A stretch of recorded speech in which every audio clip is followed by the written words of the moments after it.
Welcome, everybody, to another episode of Dispatches. I am joined with the amazing Larissa Reinhardt, who is got her own channel, her own Substack, her own podcast, and you got a book coming out, don't you? I Another do. one. Coming out. Yeah, another one. Wow. You were just saying with the kids and the marriage and the husband, like, where are you finding this time to write all these books? Like, did you have them written and they're ready to go now, or like, what's going on there? Well, I gave myself a permanent B12 deficiency writing this last book because I drank so much coffee. I would just wake up at like 5 o'clock in the morning, no matter what, every day, writing it, and then would go in, get the kids ready to school, get them to school, come back. But I also have an incredibly supportive husband, and my mom it helps take care of the kids as well. So it really does take a village, and it takes Yeah, the matriarchal village. So I not love it. matriarchal village, a matriarchal village. There it is. Difference. Yeah, well, of course, because the patriarchal village, we've kind of had that Hmm. mixed results. Yeah, Not not as mixed. many books written by women in the patriarchal village. No, no, they tend to frown oppressively on that. Reading also not popular. No, yeah, no. Oh Oh, man, yeah, no, it's no, it's kind of amazing. Like, because I got your one book about Dickie. Was it? Dickie Is it Chappelle, yeah. Dickie Chappelle? Yes, and I'm working my way through it. It's one of those things where these days where it's like I'll read a little bit and then and it's like, oh great, I got like time. Now let me come back a week later and start like, Yeah. what was I reading? But it's a really good book though. Like, I mean, it's crazy because you don't know, like, again, I've studied history, but you don't know a lot of these women are just out there. Like, so um because again, they're not talked about. We're not studied. We're not, talk about that stuff. Yeah, I mean, You it's know. crazy. It's crazy to me. Like, okay, Dickie Chappelle, I don't, spoiler alert, okay, she was the first journalist of any gender embedded with the Algerian Liberation Front during their war of liberation from the French. She marched with the Scorpion Battalion, their special forces, for 3 weeks in August of 1957 in Algeria. She Wow. was the first woman to jump with the 101st and 82nd Airborne, the first journalist to jump with the South Vietnamese Airborne, one of only 9 reporters, Western reporters, to make it to the front lines of the Cuban Revolution, where she lived off the land with the Revolutionary Army. She was the first journalist to live with the Sea Swallows, who were a anti-communist guerrilla army in the Mekong Delta. She was one of the first journalists in Laos to, be embedded with special forces that were training Hmong guerrillas, and inadvertently documented Operation White Star that wasn't declassified until 2007. And, it's like, if she had been a man, it's one of these things. Yeah, she'd have been Hemingway, She would right? have been Heming, Or but or or what Hemingway another wanted to book, be. yeah, like better than Hemingway. She would Yeah, what very he thought of brilliant. himself as, right? Yeah, what he thought of himself as. She would have been venerated in the same way that Ernie Pyle was, right? But Yeah. because there are other reasons too, but largely because, well, okay, so the other thing about her is that she believed that all people, regardless of race, creed, or geography, deserve self-determination. And this did not make her popular with Western powers in the No. 1950s and 60s. So that was another reason she was sort of buried in history. But really it was because she was a woman. And yeah, and then my book that's coming out is about Jeanette Rankin, who I asked in rooms of incredibly educated, intelligent people if they've ever heard the name Jeanette Rankin. And maybe like one or two raised their hand. She was she was our first congresswoman, elected in 1916, 4 years before the 19th Amendment was ratified. Like, how was she not in, civics class, government class, American history class? She's not I've heard. there. To be fair, I've Right. heard of her because of a live that you said her. I I, know. It's it's not like I read about her and I'm like I know her yeah, because yeah, you mentioned her, yeah. and then I looked her up and I was like, oh wow, I can't believe I didn't know this woman. I know. And what's and then we'll get into our thing, but what's been written about her doesn't even scratch the surface of who she was and what she did and why she is so important today. I mean, she was campaigning for multiple member congressional district and ranked choice voting in 1914. Like, if we had listened to her, we wouldn't have any of the fucking problems that we have today. At least less of them, you know. Well, yeah, But I mean, but you got to figure, would we have the, the Oval Office looking like, a 1970s Las Vegas off strip uh, massage parlor? absolutely not. I mean, and one of the things that Jeanette would often talk about is that, you know, first of all, I mean, people don't participate in the democracy because they don't feel they have a voice because they don't. Yeah. If your district is gerrymandered and you know your state is going to vote red, why would you vote? But Right. Yeah. yeah, it's like everybody talks about, oh, Trump won the popular vote this time. Okay. But how many people in Kansas and Texas and even California didn't vote because they're like, well, my vote doesn't matter. It's going to be what it is. Right. What if their vote did matter? What if we got rid of the electoral college? What about if we had multiple member congressional districts and we were able to elect rather than one person, right? We had 4 Congress people to speak for Hmm. us. Yeah. Like, that's what a modern democracy looks like. We don't have a modern democracy.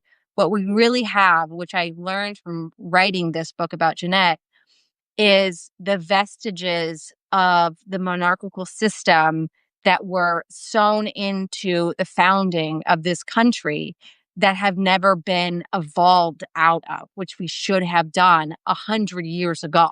But now we're confronted with it. So why do we have these racist, patriarchal, sexist, xenophobic, machinations churning now? Well, that's baked into the very system in which we're trying to govern from. So we need to, we all need to vote in this upcoming election, especially in this, the non midterm, like this election that's coming up on November 4th, and then in the midterms. And then, like, we have to demand real, rapid, radical change with Hmm. this because it's not just the election. It's like, we got to tax the billionaires. We need new ways of voting. We need more election security. Because if we don't implement those changes, the people who engineered this last coup are just going to Yes. flip that switch again and learn, right? They're always learning. How do we manipulate it better? How do we do it better? And we need to just fucking short circuit them. I don't know why I censored myself from saying fucking, but I did. Kids, I guess. Um, Yes. We just got demonetized. Oh, wait. I know, right? No, it's interesting because in some of the recent conversations I've been having, I've really kind of switched around to this notion that politics stems from culture rather than, the other way around. Like I used to be like politics was sort of overarching everything. And really it's just it's just an instrument coming from culture. And so what you're talking about is with these and this is a fascinating thesis because with these monarchical sort of vestiges that are baked in, um, it's it's not any wonder we can't get past this sort of, patriarchal, sexist, racist, like Christian nationalism. Because as it go if as we start to change and we do it incrementally, that system's going to push back Hmm. and it's going to get more radicalized because their status quo, there's nothing to go from there. I mean, either they give, which they haven't, or Hmm. they just keep getting more entrenched and more radical. Um, what I find interesting though is that you see this, like I'm seeing this play out in say Ukraine and Russia, where the difference between authoritarian systems and a democratic system as far as innovation goes. And over throughout history, what is what history does prove is that when you have a society that's closer to equality, closer to democracy, closer to where people can get that, like they get that buy-in, they feel they have a place, you tend to do much better economically, health wise, like across the board, you know. But then, you know, you would think that like, and this is a mistake I make, you would think these billionaires who are supposedly business people that want to make money instead of keeping their status would embrace that, where it's like, oh yeah, we can make money off this. We can make a whole bunch of money off women becoming empowered and getting jobs and having disposable income. And, you know, there's whole other industries we can make, but that's not what's happening. You Mhm. know, what's happening is, no, no, no, let's try to let's try to put them back in the box. Let's try to oppress people and spend a whole bunch of money doing it. You know, and you're even seeing that with our media now, where they're taking over the cable news net with was it Barry Weiss? I think her name is. Is it? Am I pronouncing that right? Weiss, the one who CBS hired. That was Oh, just like, God. yeah, we're just, well, we're gonna make a moderate network. It's like, okay, sure, right? Well, but I think a couple things. First of all, what's really been interesting to me is looking back on really my lifetime and when I became sort of politically aware in my mid-teens, and how vast wealth has been normalized and celebrated. Yeah. Well, that's kind of new, right? Like in the 19 right 30s, we set reset from the 1920s and the Gilded Age before that, where it was good to be middle class, to Mhm. work, to take care of your kids, but to also pay taxes. And right, this disparity between the CEO and the worker wages weren't as high. But now we have this really worship of, um, opulent wealth. Well, what is that? Speaking of culture, right? What is that other than priming people to accept and unconsciously desire a monarchy because they Yeah. are worshiping the monarchy, right? Which is unbridled wealth, and thinking that it is good for them to live in that system when it is fact not good for them to live in that system. But what's also true, I think, is, people, I never understood it completely, Mm. but a lot of other people did, minorities, black people, LGBTQ plus folks. America has always been on the knife's edge of fascism, right? Yeah. Just right on that edge. And if that weren't true, then it wouldn't have been so easy to push it over to authoritarianism in two two major election cycles. Hmm. So we need to really move the pendulum as far as possible to the other side, even if we have to bring it back a little bit after that. But we really got to start pushing for major reforms in the tax codes, major Hmm. reforms in our electoral system, and move the culture. Because I do agree with you. I have always believed that the political is cultural. If you change the culture, you change politics. That's Oh yeah. where the revolution is. And we have to be able to be bold in our cultural changes at this moment. I think, yeah, I think you're absolutely right. Because the thing I keep coming back to when looking at MAGA is you have people that are consistently voting against their own economic interest, their own self interest, and it's you know, to them it's or they're, and a lot of people make this argument, and I'm not really one of a fan of this, where it's like, oh well, they're propagandized, you know, they're poor and they've been duped. It's like, yes, to a point, because, you know, at some point you're responsible in your own propaganda. You know, it's because if you're just a complete dupe, then there's not really hope for us as a species, where it's just like, you can look around and say my life has got objectively worse than it was years ago. So why do they keep doing that? And the answer is just, it's, I think cultural forces are way more powerful, right? If anybody even took a second to look at it, you can tell objectively Donald Trump's a moron. He's not a good businessman. And No, so to say is like, I'm voting him for because he's good for business and it's I care about the economy. It's like, really? Or is it you didn't wanna vote for the white woman the first time and the black woman the second time? Yeah. You know, you voted for Biden because he's all white man, you're like, "Well, I guess, alright, I'll vote for him." Right. You know, but, I honestly think it might have been closer with Biden even with all the issues there, simply because he's a white man, and there would have been I people that have been totally like, "They're both crappy, but I'll go with Biden," you know? Yes, I agree. And I also think, you know, when it comes to MAGA, I don't know when the bottom is gonna fall out, but I have been interested in like MTG's recent defection to a certain degree, right? Like she is breaking with them not only on the Epstein files, but also with the Affordable Care Act. And I think Mhm, it's actually the canary in the coal mine for them in a lot of ways, in a way that I'm like really tracking. Because what MTG is discovering on a very public stage is that women are always betrayed by the patriarchy. It doesn't yep, matter how blonde you are. It doesn't matter how good you are. It doesn't matter how much you kiss up, how much you toe the line. yep, When you want something, one thing, when you say, no, no, no, no, no, I want this. I want rapists to go to jail. You're out. You're done. They yeah. betray. They shove you out the door and they stab you in the back. And she's discovering that and she's doing it on a public stage. And I'll be curious to see what other women in particular in this MAGA movement are going to start defecting because they are the ones, right? We're always talking about what's the pain point where MAGA wakes up. Well, that pain point is much sharper and faster for women than it is for men.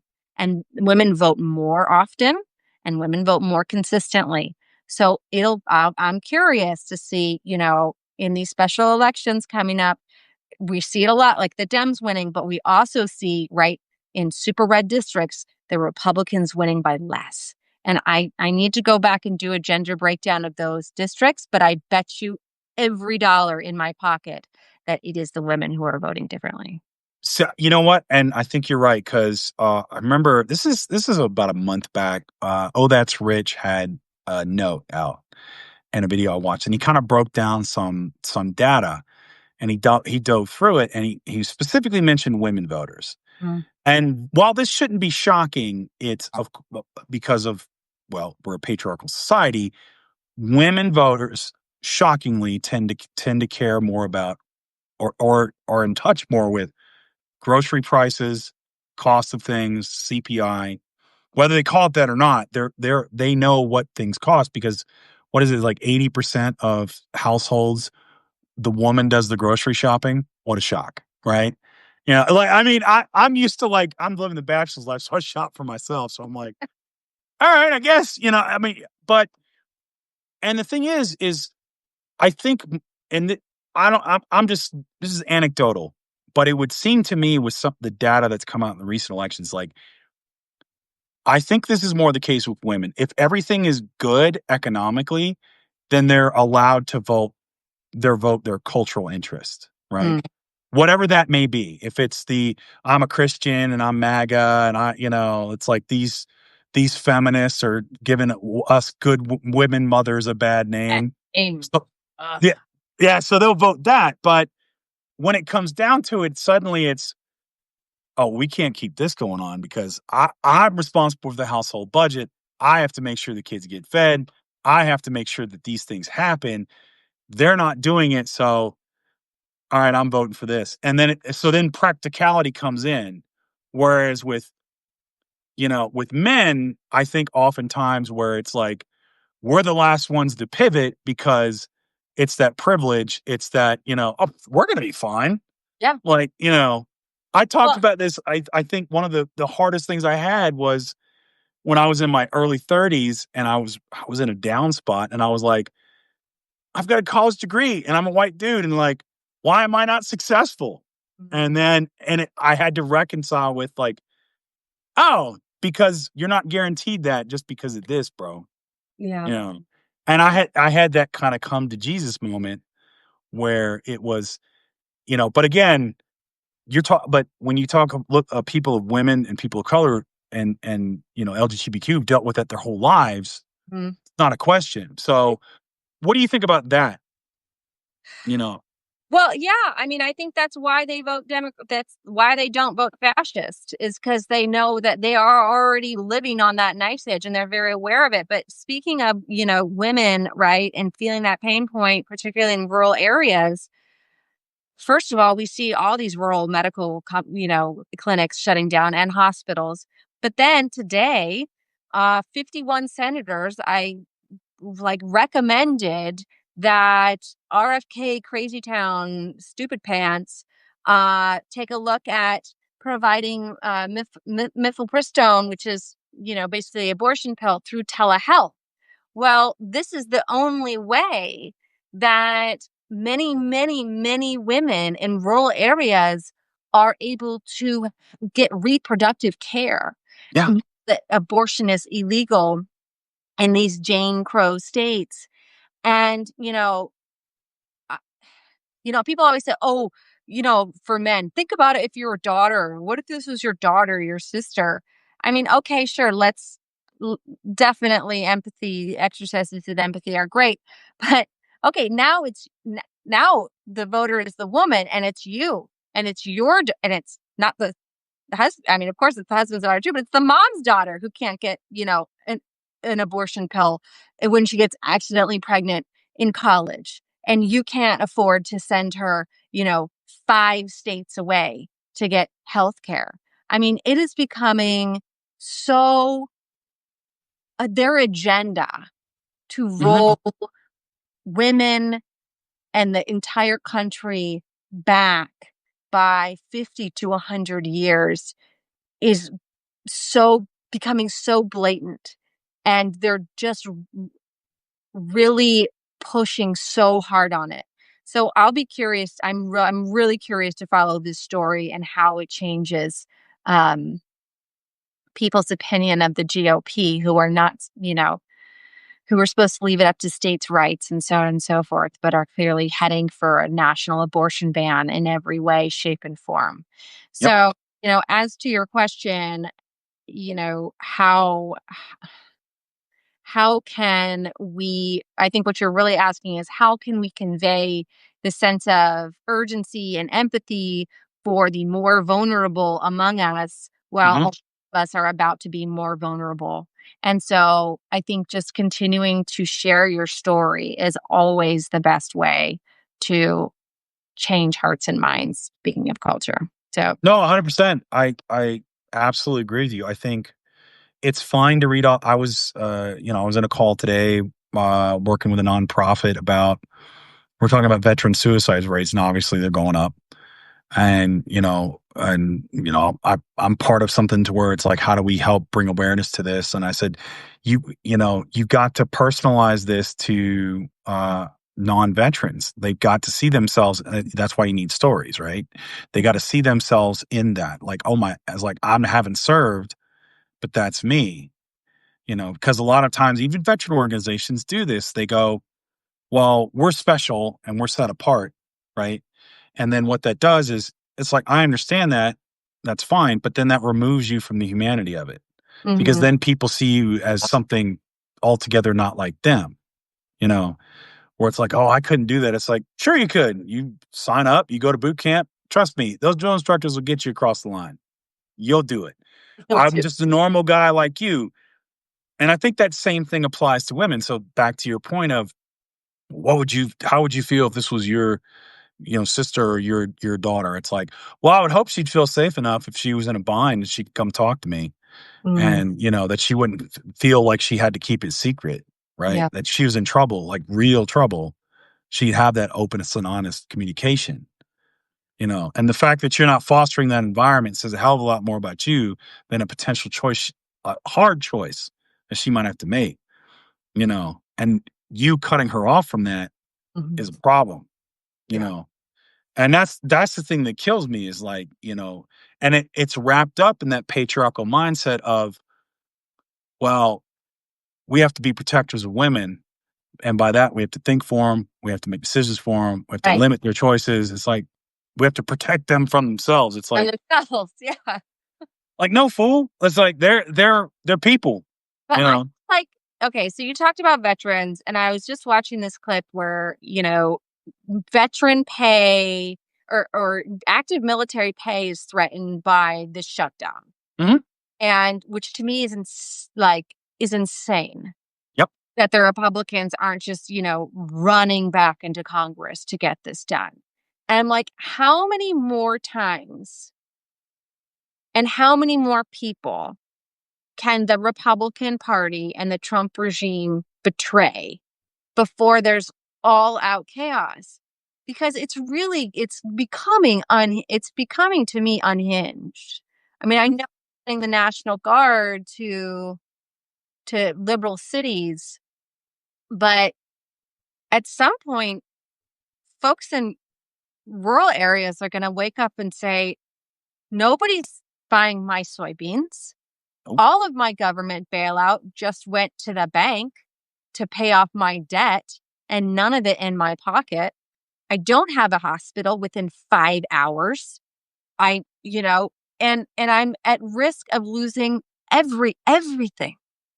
I mean, when is the bottom gonna fall out? I I mean, and like what's really curious to me, just like on almost an intellectual level, is, other fascist regimes, whether it's Mussolini or Hitler or Pinochet, what have you, right? They stabilize the economy. That's how they Yeah. came into power. That's how they Yep. kept. These people are doing the opposite. So what's the end game? Are they like, we're gonna ruin it and then stabilize it? Or are they just like, no, we're just gonna ruin it? So this is my real quick is like, because this is I always I don't I refer to this as Trump's razor. I don't think I came up with that, right? Whatever is the stupidest thing that's like actually possible, that's what Trump's gonna do, right? And the right? It's great. And so I find myself gaming this out where it's like, okay, what's the dumbest thing that some he could do in this situation? And I'm wrong half the time, but the mistake I always make from these people is I ascribe intelligence when it's not there. When it's pathos. It's pathological. It's like Stephen Miller is just a virulent freaking racist and fascist. That's all he is. There's no plan. It's just go out and arrest brown people, Yeah. right? And it's that simple. Like, and you're like, no, there's got to be more because they're in these. And I think we make that mistake because they're in these high positions, and you think like by virtue of just being that high in the government, well, they have to be smart. There has to be this Machiavellian plan. No, man, Donald Trump could just be a demented, senile 79-year-old who's probably functionally illiterate. Well, and AOC just came out saying the exact same thing. She posted this video where she was like, when I was watching movies as a kid, I always imagined that when the fascist takeover, it would be by these like, masterminds that had, architected this whole like, 10-point plan to take over America. And she goes, but these people are so dumb. Yep. It's just about brute force. And I think, and then I have to go, but it's in one level, right? We have to be able to think our way out of this as intelligent people, but we also have to be non-academic about it, right? And Yes. you do see the Dems doing that more, where they are using more pathos, they are engaging in more empathy, and they are trying to bring it down to people's everyday Hmm. experiences and take it out of the Harvard Law School and Yale Law School where many of them went. And I would just go back to my original point in this conversation is that when we get through this moment, that is the moment to start pushing for real electoral change and reforms.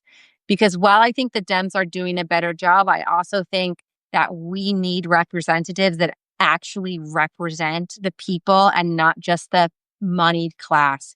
which is Yep. really, let's be honest, what both parties have traditionally been made up of. And if we're going to keep our American democracy, we have to change that paradigm and change it in 1 year. I don't know about a year. We do take, a generation, but I think a year is I think we need a year. We We need at least. just in terms of electoral reforms. It, Oh, yeah, no, let's do that. Yeah. yeah, That has to be number 1, that absolutely. That and accountability for these people and what they've done. Like, those 2 things, if you do Democrats, if you do that, those 2 things, electoral reform like she's talking about, and accountability for the fascists, you have my vote, for sure. hands down. And the other thing I'll leave with these folks, don't mistake brazenness for brilliance, because that's Mhm. not it's just brazen. It's just, it's a drunk idiot at a party throwing fists. That's all it is, you know. Exactly. Where can we find you, Larissa? The Like, Female Body Politic, subscribe, and my book, Winning the Earthquake, the biography of Jeanette Rankin, America's First Congresswoman, is coming out November 4th, Election Day. And yeah, thanks so much you for having you know my fee. I want a signed copy. You I got it. want a signed copy. Got it. Thank you again, Larissa. Thank you everybody for showing up. I appreciate it. Bye-bye.